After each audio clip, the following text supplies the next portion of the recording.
une intervenante qui ne devrait pas tarder. Donc, on va attendre juste une toute petite minute. Et puis sinon, Serge va faire le show à sa place. C'est convenu, il sait tout de l'agriculture de conservation des sols. Il est prêt. Allez. On y va. Bonjour à toutes et à tous. Bienvenue pour cette table ronde sur l'adaptation au changement climatique en agriculture. Quel levier de performance et de résilience. Alors, ProDurable est sous le signe cette année de l'héritage, protéger, restaurer, transmettre.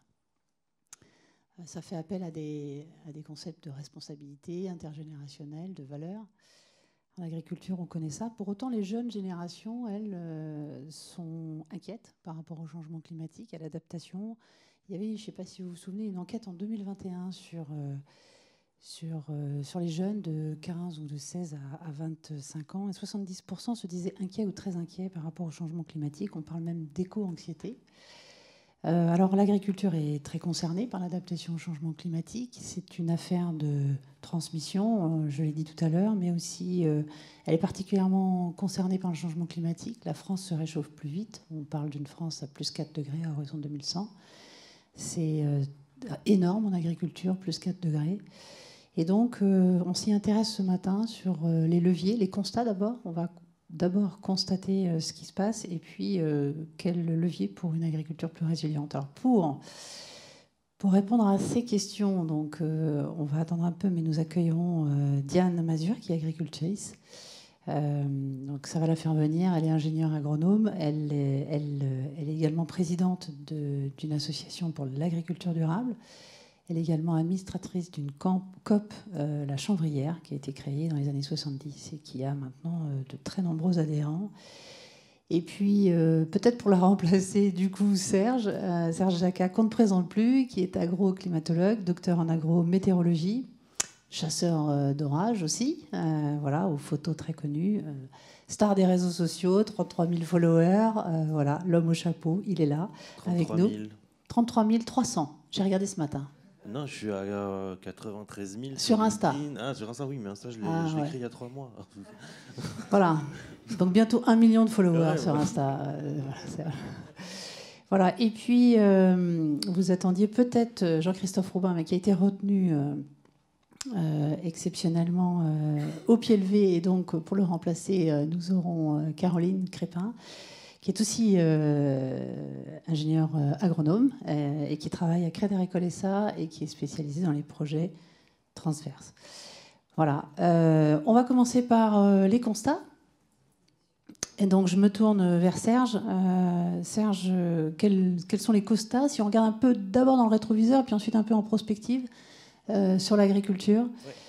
Et on va le faire par processus physique. Je vais être assez scolaire pour bien délimiter les choses. Up to you.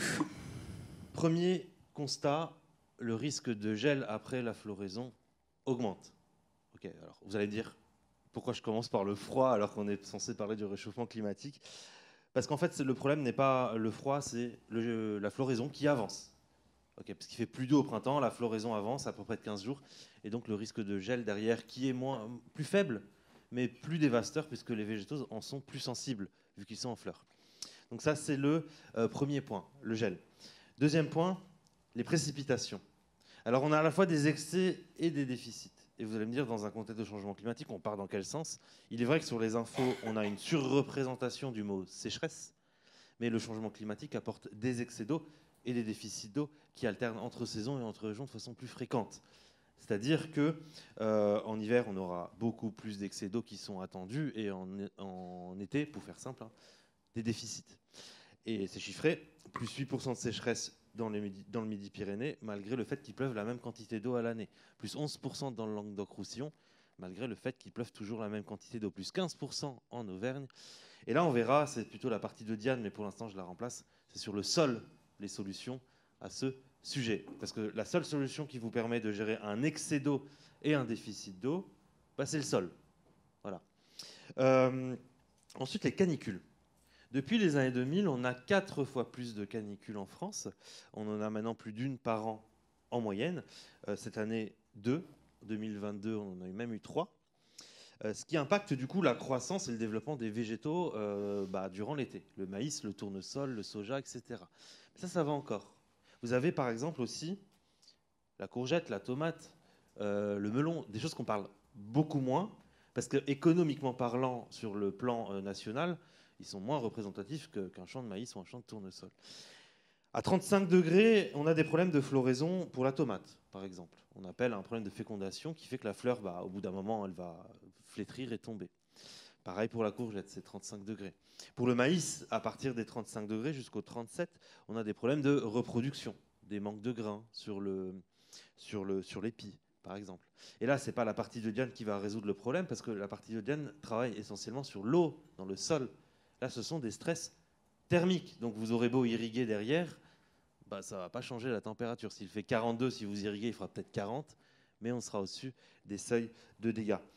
Et le dernier point, qui est le plus important, ce n'est pas la sécheresse, ce n'est pas la canicule, c'est le manque de froid. Alors vous allez me dire, c'est quoi le manque de froid? En réalité, tous les arbres, le pommier, le poirier, le cerisier, tout ce que vous voulez, même des arbres qui ne sont pas forcément à vocation pour nous nourrir, ils ont besoin de froid pour fleurir. C'est ce qu'on appelle la vernalisation. Pour ceux qui ont fait de la science, ils reconnaissent ce terme de nos cours au lycée ou en prépa. La vernalisation, c'est le besoin en froid pour fleurir. Et tous les vergers du monde, leur répartition dépend essentiellement du besoin en froid, de la sécheresse des canicules, de la présence de l'eau, etc. Mais le besoin en froid, c'est vraiment le facteur qui est le plus important. C'est pour ça que la pomme golden, l'AOC pomme du Limousin, a des pommes golden. C'est pour ça que le pruneau d'Agen est à Agen. C'est pour ça que les citrons de Menton, parce qu'il n'y a pas beaucoup de froid en hiver, sont à Menton. Il y a d'autres raisons s'il n'y a pas que le froid, mais là je parlais du froid. Et du coup, au final, l'évolution du climat, le fait qu'il fasse moins froid en hiver, fait que les floraisons peuvent être soit complètement arrêtées, que l'arbre ne fleurit pas, soit qu'elles sont complètement lacunaires et que ça pose des problématiques de rendement. Et je terminerai par les maladies. Du coup, s'il y a moins de froid en hiver, il y a plus forcément, vu que c'est le meilleur insecticide que nous avons, les vagues de froid, il y a plus de risques de maladies pour les végétaux, c'est ce qu'on pense en premier, le mildiou, tout ça. Mais il y a aussi l'homme, le chikungunya, et tout ça, tout ce qu'on revoit remonter dans les infos, et aussi certaines maladies comme la FCO, tout ce qui est transporté par les pucerons, les moustiques et les mouches, qui meurent moins en hiver, qui sont plus présents, qui ont même un cycle reproductif ralenti, mais qui est présent maintenant en hiver.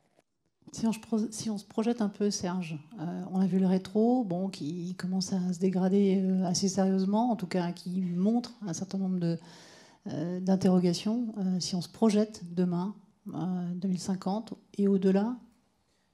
Alors on va se projeter maintenant jusqu'en 2050. Je dis 2050, ma première partie de réponse c'est 2050, pas après, ok? Donc 2050, forcément, accentuation du cycle de l'eau dans les deux sens, donc des sécheresses plus importantes en été, des excès d'eau parfois plus importants en hiver. Là, ça pose des problèmes pour le blé et le maïs. Le blé, c'est des problèmes d'excès d'eau, le maïs, c'est des déficits d'eau, qu'on soit d'accord.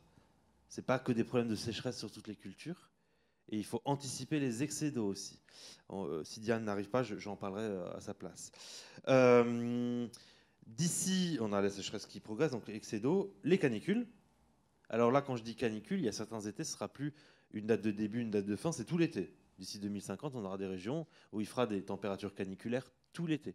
Donc c'est-à-dire que des maïs, des tournesols, des tomates, qui ont eu jusqu'à moins 53% de perte de rendement en Occitanie en 2022, ça sera normal. Parce que l'année 2022, c'est une année normale en 2050. C'est pour vous donner un référentiel. Ceux qui bossent en assurance ou à la banque, ils peuvent se dire 2022, j'ai eu énormément de problématiques de perte de rendement. Ce sera une année normale. Une année normale, c'est-à-dire qu'il y aura des années plus chaudes et des années plus froides, mais ce sera la moyenne, quoi.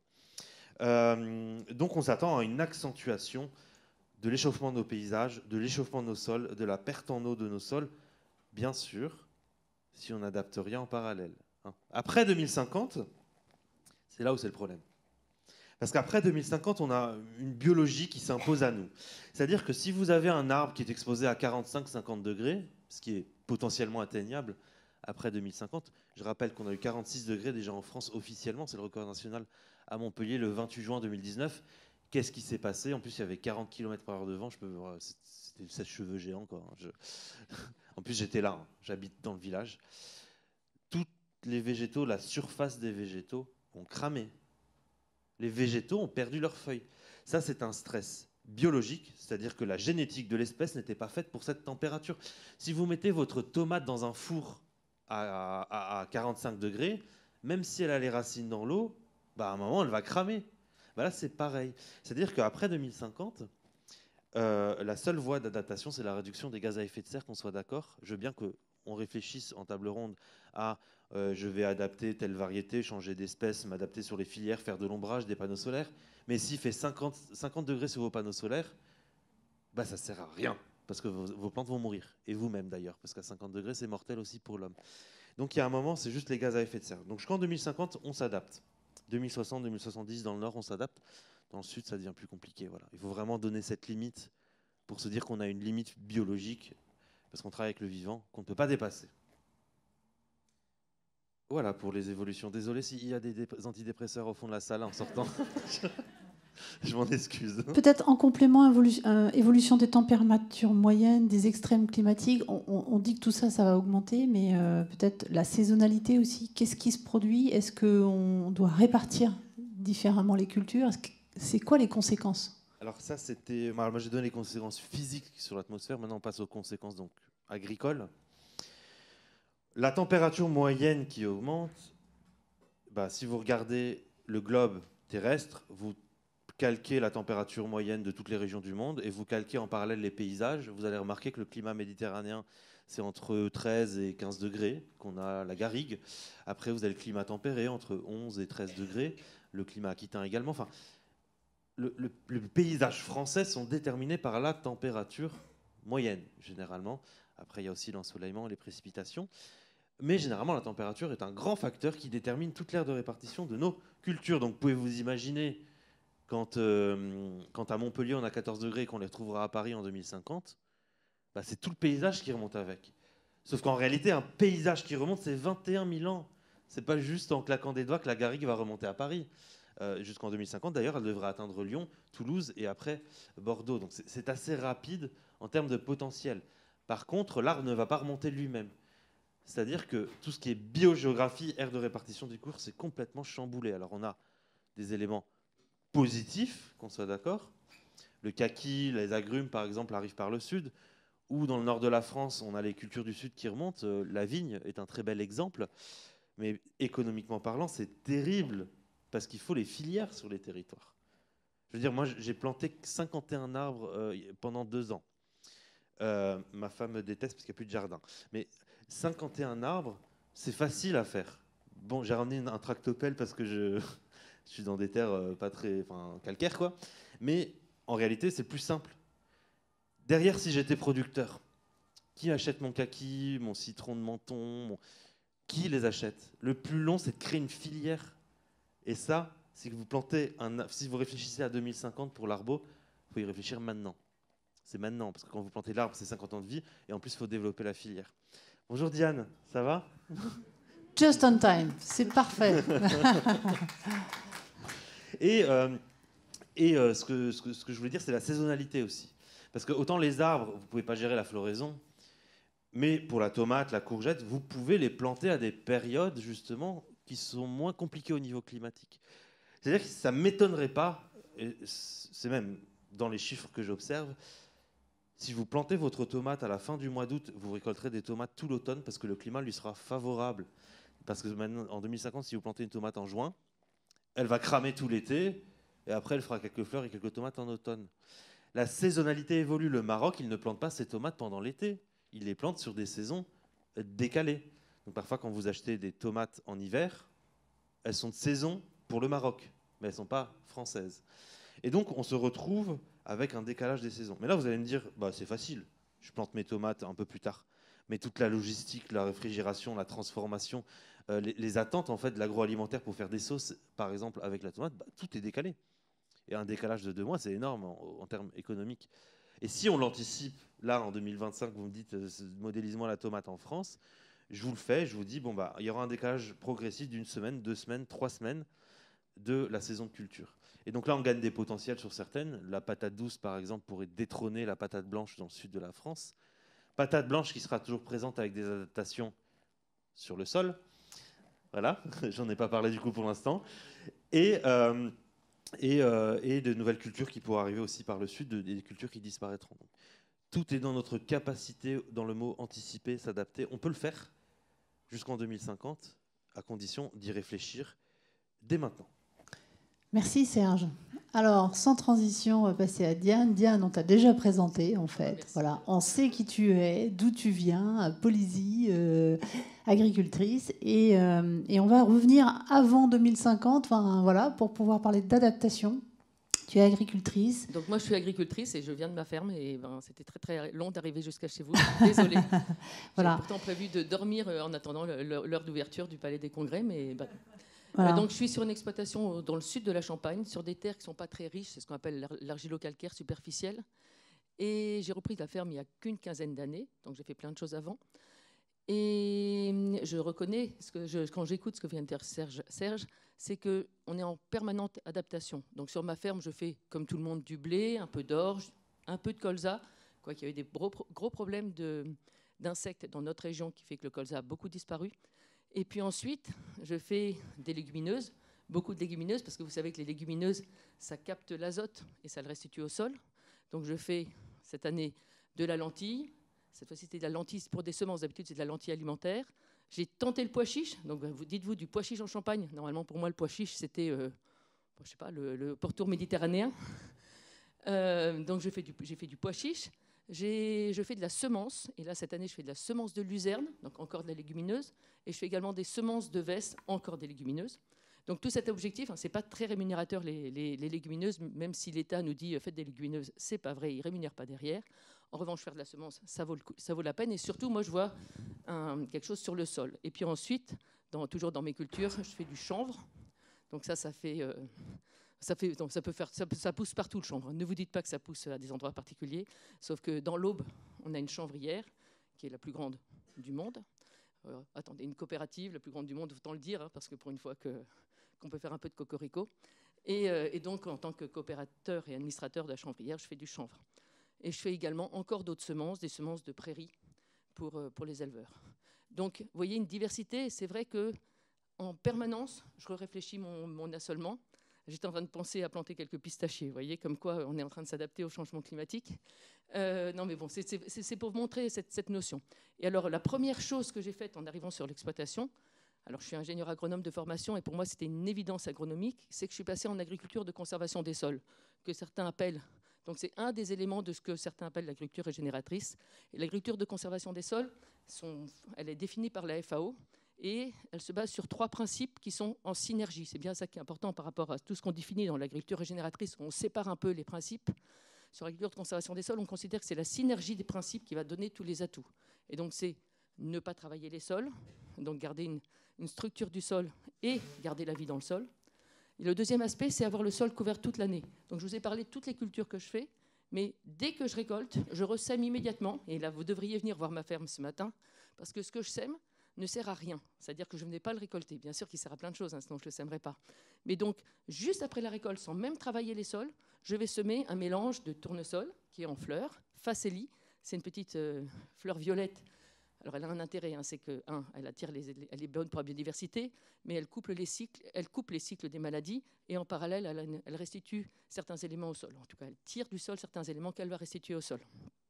Donc, la facélie, encore de la légumineuse, et puis j'ai mis de la moutarde d'Abyssinie parce qu'elle fait beaucoup de volume. Donc là, si vous allez chez moi, mes voisins, ils ont de la terre bien travaillée, c'est très beau, c'est tout propre, tout marron, et moi, c'est le vrai chaos avec des tournesols, des facélies, et c'est tout vert. Donc justement, cette notion, pourquoi est-ce que je fais ça? C'est pour garder un cycle, et puis pendant ce temps-là, quand c'est vert, ça veut dire que ça capte du carbone, tout ce qui est vert capte du carbone, donc si je capte du carbone et que je ne retire pas ce carbone en le récoltant, ce carbone est bien restitué au sol. Donc on est encore sur une notion de « je nourris mon sol ». Et puis, cette culture va être détruite pour semer la prochaine. Donc ça, c'est le... Je vois que je parle trop, non, ça va? Non, donc c'est vraiment cette notion de réfléchir. Et alors, quels sont les intérêts par rapport au changement climatique là-dessus? Malgré tout, j'ai un sol qui est vivant. Et on a beau dire il faut s'adapter, c'est sûr qu'un sol vivant, il s'adapte déjà tout seul. C'est-à-dire que tous les insectes qui sont dans le sol, toute la vie du sol, elle voit bien qu'il y a un changement climatique et elle s'adapte. Donc, quand il y a des personnes qui viennent me vendre des super substances qui vont nourrir mon sol, Moi, je dis, attendez, moi, mon sol, je lui donne du carbone, je lui donne de l'azote, je lui mets de l'air, je ne le travaille pas. Et donc, eh ben, il va évoluer tout seul. Il a toutes les conditions pour évoluer. C'est comme un enfant que vous élevez dans les bonnes conditions. Normalement, ça va marcher, ça doit marcher. Et donc, par rapport à la résilience climatique, cette année, il y a eu un printemps très sec. Et beaucoup, on a parlé que les blés, dans ma région, les blés étaient échaudés, c'est-à-dire qu'en fait, ils n'ont pas eu le temps de se remplir. Mais nous, ben, comme on est lent en façon de parler, hein, nos sols, pendant la partie échaudage, nos sols avaient encore une réserve hydrique parce qu'il y a tous les micropores du sol, toute la matière organique qui garde l'eau. Et parce que la structure est... Ben, de toute façon, il faut venir voir et ça se voit, hein, la différence de structure. Et ben, moi, j'ai récolté 3 semaines après tout le monde et je n'ai pas eu mes blés échaudés. Alors, je n'ai pas fait un rendement faramineux, j'ai un rendement régulier. C'est ça aussi qui est important, c'est que cette résilience, elle est sur une certaine régularité. C'est qu'on n'a pas des années catastrophiques, on n'a pas des années extraordinaires. En revanche, on a une régularité parce qu'on est adapté en même temps au climat, entre guillemets. Diane, on voit bien que ce sont des solutions qui sont éprouvées, mais quel impact économique ? Alors mettez-vous, vous faites un rendement équivalent. Vous ne travaillez pas les sols, donc vous utilisez moins de gazole. Vous avez beaucoup moins de... Vous n'avez pas besoin de autant de puissance de tracteurs, donc vous avez des tracteurs qui sont plus petits, donc avec forcément des investissements qui sont un peu inférieurs. Si vous avez un beau couvert, on va dire un couvert haut comme ça, on considère que... Moi, je vois que ça me rapporte 40 unités d'azote, donc je fais une économie de 40 unités d'azote. En plus, comme je travaille moins, eh ben, je peux faire d'autres choses, bon, comme venir ici en retard, mais bon, arriver ici. Donc ben voilà, l'équation est assez facile, c'est que peut-être que j'ai un chiffre d'affaires inférieur, mais j'ai une rentabilité à l'hectare qui est meilleure. Alors pourquoi est-ce que ça ne marche pas ? Pourquoi est-ce que tout le monde ne change pas ? Ça, c'est bien mon problème et c'est pour ça que je suis là. Justement, en fait, on se rend compte que l'agriculture de conservation des sols, elle est finalement assez peu développée. Enfin, moi, j'ai découvert ça dans notre échange. Je pensais que c'était plus développé, en tout cas en France et en Europe. Un mot sur comment ça se développe dans le monde ? Alors, j'ai les chiffres, hein, c'est pas moi qui les ai donnés, hein, donc le référent, c'est un chercheur qui s'appelle Kassam.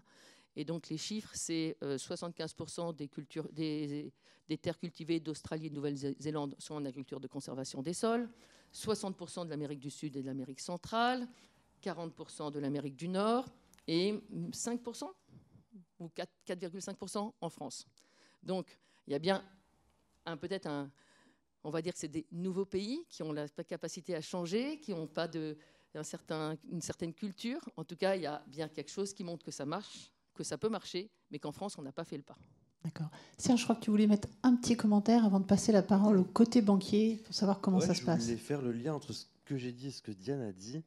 J'ai parlé d'excès déficit d'eau, je ne sais pas si vous vous rappelez, avec le changement climatique. Et justement, le sol est d'ailleurs la principale solution à ce sujet. Un excès d'eau sur un sol qui n'est pas en agriculture de conservation des sols, c'est de l'érosion, du ruissellement et de l'eau qui part. Alors que quand on a les galeries verticales et la complexité et le sol vivant, c'est une éponge qui est beaucoup plus efficace pour récupérer l'eau quand il y a des excès. Et quand il y a des déficits, l'agriculture de conservation des sols, ce sol-là va stocker 5 à 10% de plus d'eau.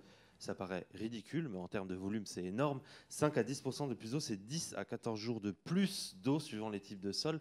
Et si ça tombe au mois de juin pendant le remplissage du blé, c'est tout bénéfique. Et d'ailleurs, le principal problème pour le blé, c'est que les sécheresses arrivant au mois de juin, le rendement diminue, se stabilise notamment à cause de ce problème d'eau. Donc en ACS, on n'a pas forcément ce problème. Donc le sol, si vous voulez retenir un truc, c'est 50% des solutions. Après, il y en a d'autres, hein, plus 100%. Plus. Voilà. Et c'est qu'il faut parler aussi des paysages, de la génétique et éventuellement de d'autres choses, la biogéographie, les filières. Mais vraiment, c'est la majeure partie, c'est le sol. Ok, merci beaucoup Serge pour cet apport. Je me tourne vers Caroline, Crédit Agricole SA, donc direction des marchés de l'agriculture. Peut-être quel est le panorama qu'on peut dresser aussi côté Crédit Agricole sur cette évolution de l'agriculture et l'agriculture de conservation des sols, peut-être un mot. Tout d'abord, je souhaiterais rappeler que le groupe Crédit Agricole, c'est le financeur historique du secteur agricole, avec 8 clients agriculteurs sur 10 qui sont au Crédit Agricole. Et donc, on a un rôle très important à avoir dans ces transitions. C'est pourquoi, dans le cadre du projet sociétal, on s'est engagé à réussir les transitions agricoles et alimentaires en accompagnant la démarche de nos clients vers des modèles économiques rentables, résilients et durables. Parce que pour nous, on ne peut pas opposer la durabilité économique et la durabilité environnementale. L'un va avec l'autre, ils vont de pair. Et donc je partage le constat de Serge, c'est-à-dire que la fréquence des aléas climatiques augmente, la gravité des impacts augmente également. Donc comme le disait Serge, on a eu la sécheresse et l'épisode de canicule en 2022. En 2023, c'était des gels tardifs au moment du printemps, je crois, et excès d'eau en 2024. Et tout ça, à chaque fois, ça se chiffre en centaines de millions, voire milliards. Donc heureusement, toutes les filières ne sont pas touchées en même temps. Et je dirais que la diversification a vraiment un rôle clé lorsqu'on parle de rentabilité au niveau agricole. Et du coup, quand on est Crédit Agricole, qu'on est banquier et assureur, comment on prévient ces risques, comment on les sécurise? Alors je dirais, c'est vrai qu'il y a la rentabilité économique d'un côté, mais on a également des outils pour atténuer le risque. On a l'épargne de précaution avec le DEP, qui est un dispositif fiscal qui permet de mettre de l'argent de côté quand ça va bien et pouvoir le mobiliser quand ça va un peu plus mal. On a également les dispositifs d'assurance avec l'assurance récolte pour les grandes cultures, l'arboriculture, la viticulture. On assure le risque de sécheresse, de gel, d'excès d'eau. Et on a également l'assurance prairie. Et puis après, je dirais que quand on installe un nouvel agriculteur, aujourd'hui, on ne peut pas penser à un plan de financement sans essayer de modéliser ce qui va se passer à horizon 2050. On fait des financements à 10 ans, à 20 ans, à 30 ans quand on finance du foncier. Et c'est important de savoir qu'est-ce qui va se passer en termes d'impact climatique sur le bilan, le compte de résultat d'une exploitation. Et donc, on a des outils à disposition. Donc, nous, on a ce qu'on appelle Trajectoire Agri, qui actuellement est un outil de dialogue qui permet d'échanger entre le conseiller et son client sur ces problématiques d'adaptation au changement climatique pour sensibiliser les clients. Et après, on travaille, parce que ce n'est pas évident, pour pouvoir évaluer l'impact du changement climatique, il faut des données, il faut pouvoir mesurer. Et donc, on travaille actuellement sur une étude pour voir quels sont les impacts du changement climatique sur les comptes d'exploitation des agriculteurs et quel type de levier on peut mettre en place pour voir l'impact et comment on peut les prendre en compte sur les comptes d'exploitation des agriculteurs. Merci Caroline. On a vu que la Ferme France finalement s'adapte. Elle est en cours d'adaptation, peut-être pas assez vite. En tout cas, elle s'adapte. Elle doit accélérer cette transition parce que les faits sont là. Le changement climatique va encore s'accélérer. Comment on peut passer à l'échelle, Diane, pour embarquer plus vite, aller encore plus vite voilà. Alors en France, on a des freins. J'ai parlé tout à l'heure de la culture. C'était quoi? C'est pâturage et labourage sont les deux mamelles de la France. C'est ancré et c'est extrêmement important. C'est vrai que moi, mes voisins me regardent. Mes champs, je vous ai dit, ils ne sont pas nickel propres, puisque là, justement, c'est un beau chaos de fleurs. Et le regard de l'autre est très difficile. Et difficile pour changer. Ensuite, aujourd'hui, l'agriculture conventionnelle marche. Il n'y a pas photo. Je veux dire, globalement, ça va. Si on ne se préoccupe pas de plein d'autres impacts, pourquoi changer? C'est toujours pareil. Pourquoi est-ce que c'est nous, les agriculteurs, qui devons toujours changer? Donc, ce n'est pas facile. Donc, en effet, pour faire la transition, et puis ensuite, c'est aussi, je vous ai dit, on n'est pas forcément soutenu par tout le milieu industriel, puisqu'on utilise moins de gazole, moins de matériel, moins d'azote et moins de phyto. Donc, franchement, on n'a aucun intérêt. Donc, tout ça pour dire que ce n'est pas forcément facile de changer. Et oui, pour changer, il y a besoin d'incitation. Je m'étais dit, en vous entendant sur l'assurance, que vu que l'ACS, l'agriculture de conservation des sols, on prend moins de risques, vous pourriez nous faire des super réductions sur les assurances. Voilà, on prend la commande.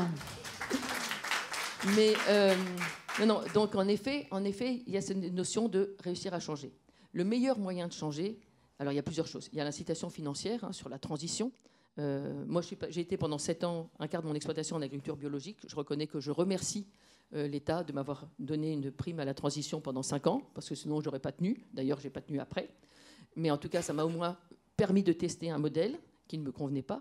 Mais cette notion de tester un modèle sans prendre de risques, même s'il n'y en a pas, hein, c'est la notion de changer. Ce n'est pas facile de changer. Ensuite, il y a cette notion de, pour changer, le meilleur moyen chez les agriculteurs, c'est d'aller voir chez un système qui marche. Donc moi, je fais partie d'une super association qui s'appelle l'APAD, l'Association pour la promotion d'une agriculture durable. C'est eux qui défendent l'agriculture de conservation des sols depuis plus de 20 ans. Alors moi, je suis arrivée qu'il y a quelques années, donc je ne suis pas du tout dans les pionniers. Mais cette association, c'est une association que d'agriculteurs et qui ont pour objectif de promouvoir, de parler d'agriculture de conservation, mais surtout également d'être sur le terrain, de faire des tours de plaine, de former et puis de capitaliser toutes les réussites, puisque c'est de la réussite. Sauf qu'il faut la capitaliser et il faut montrer à l'agriculteur que c'est possible, que oui, il va revendre sa charrue, oui, il va vendre son matériel, oui, il va avoir des mauvaises herbes qui finalement ne sont pas des mauvaises herbes, oui, son champ ne va pas être propre, oui, il ne va pas faire le rendement qu'il espérait, oui, tout ça, ça change. Mais derrière, il y a de la rentabilité et il y a un impact positif. Et c'est l'autre chose, quand je t'entendais dire tout à l'heure, c'est que cette notion de global, c'est-à-dire qu'en fait, une ferme, même de toute façon un milieu vivant, c'est quelque chose qu'on voit dans son ensemble. Et essayer de le découper, comme fait parfois la recherche, j'espère qu'il n'y a pas trop de chercheurs dans la salle, comme fait... Non, bah oui, pardon, mais toi ça va. Découper tout, voir par exemple, quel est l'impact du non-travail du sol. Mais si on regarde le non-travail du sol sans regarder l'absence de couvert ou de la présence de couvert, ça ne marche pas. Et en fait, c'est ça qui est extraordinaire pour un agriculteur, c'est que quand ça marche, et quand il voit le changement, moi j'appelle ça la spirale positive, en fait il a envie d'évoluer dans le bon sens. Tout à l'heure tu disais c'est 50% du sol, mais quelqu'un qui part en agriculture de conservation, il part pas pour améliorer son sol. L'agriculteur n'a pas trop l'habitude au départ de regarder son sol. Généralement il part pour plein d'autres choses, pour avoir plus de temps, et parce que je vous ai dit ça libère du temps. Il part parce que il va avoir une meilleure rentabilité, qu'il a vu que finalement ça marchait, et il se rend compte que son système est un système vertueux et qui s'améliore chaque année. C'est ça qui est génial quand on est agriculteur dans ce système-là, c'est que comme son sol s'améliore et toute sa biodiversité s'améliore, chaque année, c'est un nouveau défi. Et ce nouveau défi, il est intéressant. Et donc, on va se mettre à s'intéresser à l'agroforesterie, on va s'intéresser à son paysage, on va s'intéresser à plein d'autres choses, parce que d'un seul coup, on est rentré dans une vision beaucoup plus globale de son exploitation. Et moi, c'est ça que j'aime beaucoup dans l'agriculture de conservation des sols, c'est cette notion qu'on est vraiment des chefs d'entreprise et qu'on décide et qu'on change. Et que moi, je dis, cette année, je fais du pois chiche, parce que ça m'amuse, pour tester. J'essaye et je teste. J'aime bien tester chaque année une nouvelle culture. J'ai testé la mélisse aussi. Bon, elle est toujours là. Mais bon, c'est sympa. J'ai fait 0,07 hectares de mélisse que je peux récolter. Ça sent bon. Mais cette notion, j'ai fait tester le soja. C'était une très mauvaise expérience. Mais cette notion on a envie d'avancer, de regarder, et on devient vraiment maître de son exploitation. Et je pense que ça, c'est très important. Et c'est très important aussi pour vous, financeurs. Hein, c'est que vous avez en face de vous des agriculteurs qui sont des chefs d'exploitation et qui sont prêts à évoluer. Justement, peut-être Caroline, je me tourne vers toi sur la partie de transition. Comment on envisage le financement de la transition ? Diane parlait du cercle vertueux de la transition. C'est quoi le regard du banquier ? Pas simple.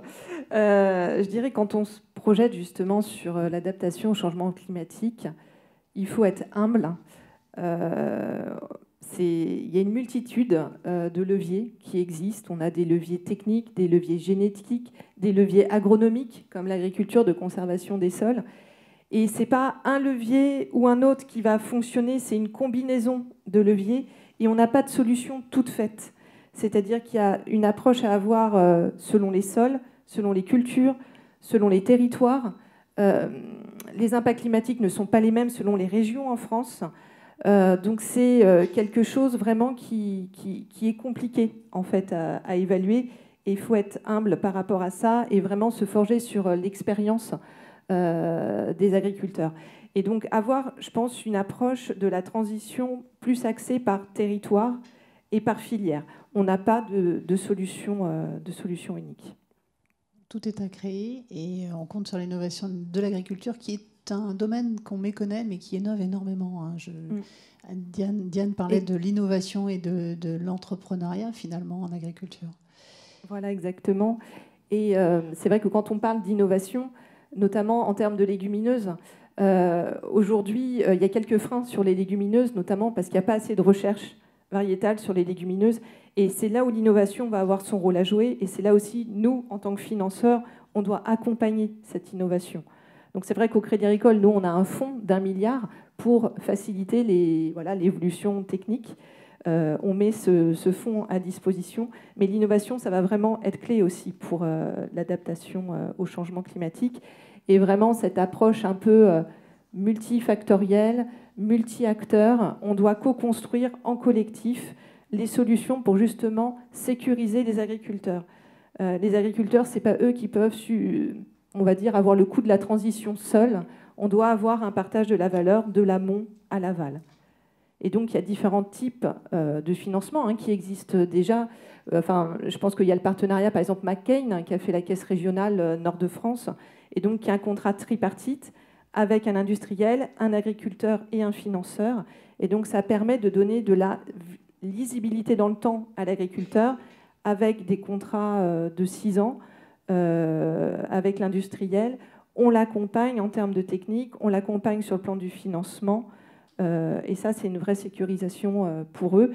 Et c'est au niveau de l'agriculture régénératrice.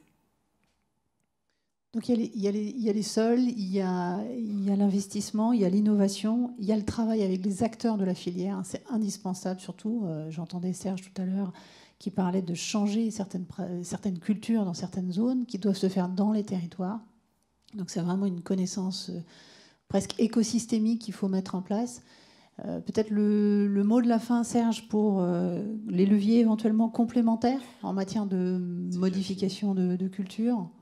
Vous m'entendez? Oui. Ah oui, c'est déjà fini. Ok. Alors,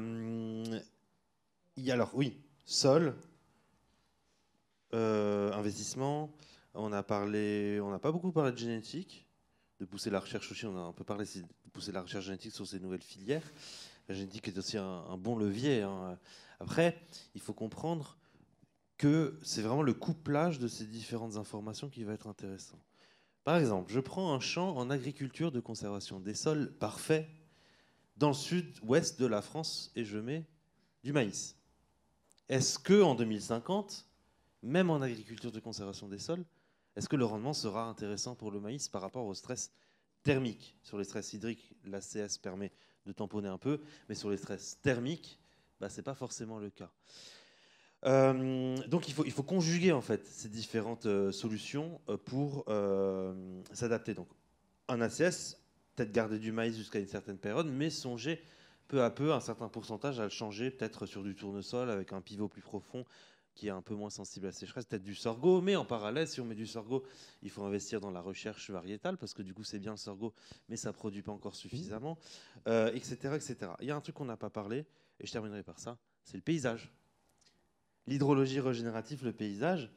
On peut avoir un parfait paysage en agriculture de conservation des sols, mais s'il n'y a pas un seul arbre et pas une haie, même ce paysage est exposé au vent, aux fortes chaleurs, il s'échauffe, alors qu'on pourrait avoir de l'ACS, peut-être quelques arbres. Alors je ne dis pas de mettre des arbres partout, au moins dans les vents dominants. Chez toi, ça sera le vent d'ouest, mais le vent d'ouest, c'est l'humidité, c'est plutôt la bise, le vent de nord-est qu'il faut protéger. Donc on met des arbres le long du nord-est pour éviter l'effet desséchant.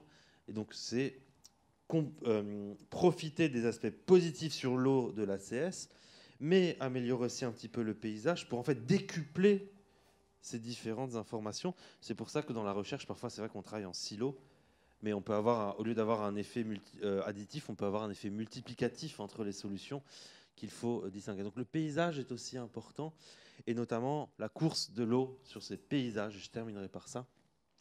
On parle beaucoup d'hydrologie régénérative. Vous pourrez regarder sur YouTube, il y a énormément de communication à ce sujet. C'est-à-dire que le paysage ne devient pas juste un support pour les maisons, les arbres et les champs. Le paysage devient carrément une étude sur la course de l'eau sur ce paysage. Est-ce que je dois planter une haie perpendiculaire à la pente pour retenir la course de l'eau, pour lui laisser le temps de s'infiltrer, tout en ayant de l'ACS pour mieux aspirer l'eau? Est-ce que, en parallèle, je dois planter mes vignes dans quel sens sur la parcelle pour que ça retienne au maximum mieux l'eau? Tous les éléments du paysage qui ralentissent cette course de l'eau et lui laissent le temps de s'infiltrer, c'est du positif, c'est du bon, c'est pour nos nappes phréatiques, c'est pour nos sols. Donc il faut aussi travailler sur ça. Génétique, paysage, sol, il y a aussi un peu l'irrigation, n'oublions pas. Les nouvelles filières, parfois l'agriculture numérique, l'agriculture connectée qui peuvent aider à améliorer un petit peu ces transitions, etc. Bon, là, on a déjà fait un bon tour et tout ça, tout mis ensemble, ça permettra au moins jusqu'en 2050 de s'adapter. Après 2050, comme je vous ai dit, c'est une histoire plutôt de biologie, de génétique sur laquelle on ne pourra pas faire face. Bien sûr. Moi, je voulais juste rajouter quelque chose, parce que là, on a parlé de s'adapter au changement climatique, mais il y a aussi, quand même, malgré tout, quand on capte du carbone dans les sols. Et c'est bien ce que nous, on fait en agriculture de conservation des sols. Vous savez, vous avez tous entendu parler de l'initiative 4 pour 1000, qui dit que si tous les sols de la planète, tous les sols cultivés de la planète augmentaient leur taux de matière organique de 4 pour 1000, on va compenser les émissions des humains. Alors moi, sur mon exploitation, je suis à 20 pour 1000. Et en fait, c'est bien ça qui est extrêmement intéressant, c'est que si on capte du carbone dans les sols, bien sûr, il y a des effets positifs, mais en plus, on a une action qui va permettre donc de contrer, je sais pas terminer, d'atténuer cet aspect-là. Donc je voulais juste rajouter ça, c'est que capter du carbone dans les sols, ça permet d'atténuer, mais ça permet d'augmenter la matière organique, la fertilité des sols, et ça donne à manger à toute la biodiversité. Ça va permettre d'avoir une meilleure matière organique, de retenir de l'eau, etc. Donc vraiment, le sol, c'est super intéressant. Et mon deuxième point, c'était de parler sur les agriculteurs. On parlait d'agriculture régénérative, on parle de McCain, par exemple, avec les patates. Les patates ne vont pas réussir à ne pas travailler les sols. Il faut être évident, quand on arrache une patate, on bouge le sol. Pareil pour la betterave. Et donc, en fait, il faut faire attention au regard qu'on avait vis-à-vis des agriculteurs. L'agriculteur a une tendance à être... Tout à l'heure, je disais, oui, de toute façon, c'est toujours de sa faute. Et c'est difficile de répondre à toutes les demandes sociétales. C'est-à-dire que quand on est en bio, on est obligé de travailler les sols. Quand on est en ACS, on se dit qu'on ne va pas travailler les sols, mais on va être obligé d'utiliser les phytos pour le désherbage. Quand on est en patate, et en betterave, il y a d'autres enjeux. Et en fait, c'est ça qu'il faut bien comprendre, c'est que c'est bien une adaptation à un contexte, à une demande sociétale, à une région. Et donc, il faut bien avoir un regard positif sur les agriculteurs. Merci, ça c'est vraiment le mot de la fin. Ce n'est pas le bonheur est dans le pré, mais l'adaptation est dans le pré. Merci infiniment à tous. Est-ce qu'il y a des questions ?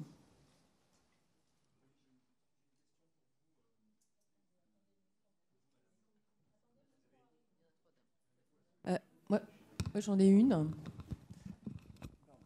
Merci. Madame, merci à vous. Oui, une question très rapide. Merci pour votre intervention extrêmement éclairante.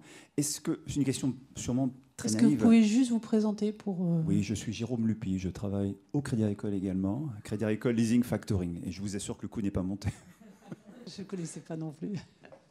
Non, mais une question. Est-ce qu'en matière d'agriculture de conservation, quand on parle d'agriculture de conservation des sols, est-ce qu'on peut concilier l'agriculture de conservation des sols avec une agriculture de précision ? Je ne vois pas là qu'il n'y a aucun problème. Non, d'accord. Mais est-ce que c'est tout à fait... Ah oui, au contraire. Je veux dire, ça va de pair. Ça peut aller de pair. Il n'y a aucun problème. Okay. Donc moins d'intrants, et en tout cas un usage des intrants beaucoup plus raisonné, beaucoup plus rationnel. Et c'est logique. L'agriculture de précision permet de répondre aux besoins bien localement. Et donc, ça permet de répondre aux besoins bien localement de nos sols aussi. Donc, c'est très bien. Donc, une meilleure protection des sols. OK, merci. Merci. Il y a une question ici. Vous avez peut-être déjà le micro, ou alors allez-y pendant que passe le micro. Bonjour, merci beaucoup pour cette conférence très très intéressante. Je me posais la question de comment faire pour réconcilier deux notions qui semblent un petit peu s'opposer. C'est-à-dire qu'aujourd'hui, vous avez cité McCain, mais il y a un certain nombre d'industriels, donc de transformateurs, qui parlent plus d'agriculture régénératrice. Et vous parliez plus d'agriculture de conservation. Donc je m'interroge sur comment réconcilier ces deux notions qui sont très très proches, mais dont l'une semble plus utilisable, on va dire, d'un point de vue peut-être marketing, je ne sais pas, pour les industriels. Alors, il n'y a pas besoin de les réconcilier, tout va bien, déjà. Et en fait, c'est vraiment une question de définition. Tout à l'heure, je disais, c'est difficile à un agriculteur de répondre à tout. Et justement, l'agriculture de conservation des sols, elle a l'avantage, elle est définie par la FAO. Il y a 3 piliers. Même si on cherche sur tout ce qui est Internet, sur tout ce qui est recherche, c'est bien défini. Donc c'est facile. Après, justement, l'agriculture régénérative est un concept assez marketing, qui fait vachement... Ça fait bien quand même de faire agriculture régénérative. Ça fait mieux que agriculture de conservation des sols. On est bien d'accord. Donc, oui, c'est un concept marketing. Le risque, c'est justement qu'il y ait des confusions pour l'agriculteur, c'est-à-dire, on ne sait pas exactement à quoi on doit répondre. Et le risque, sera peut-être qu'il y aura des confusions pour le consommateur, mais il n'y a pas de tension entre l'agriculteur de conservation des sols régénère les sols, ça c'est sûr. Donc, et dans l'agriculture régénérative, les 3 piliers de l'agriculture de conservation des sols sont utilisés, parfois dissociés. C'est là où c'était ma petite remarque du début, c'est que ce qui marche, c'est la synergie des 3 piliers, c'est-à-dire ne pas travailler le sol, avoir ses sols couverts et favoriser la biodiversité. Je l'avais oublié tout à l'heure, la diversité. Bonjour, Behrang Shirizadeh, directeur énergie-climat chez Deloitte. Donc, je voulais en fait poser une question sur financement parce qu'on en a parlé tout à l'heure. Vous avez parlé des partenariats. Donc, les projets d'adaptation généralement ne sont pas vraiment très rentables dans le court terme. On voit quand on regarde les projets existants. Et avec la vision d'un peu court-termiste financière, ça devient compliqué de financer ce type de projet quand on n'est que en privé. C'est faux ? Non, c'est vrai justement. Je veux juste apporter quelques éléments. Parce que quand on passe à l'agriculture de conservation des sols, on passe du conventionnel à l'ACS, on a quand même 5 ans de perte de rendement. Mais il y a un moment, il faut aussi dire que le financement, c'est... je vais essayer de ne pas être méchant, mais je vais revenir là. En fait. La transition climatique, c'est sur le long terme. La transition sur le sol, c'est sur le long terme.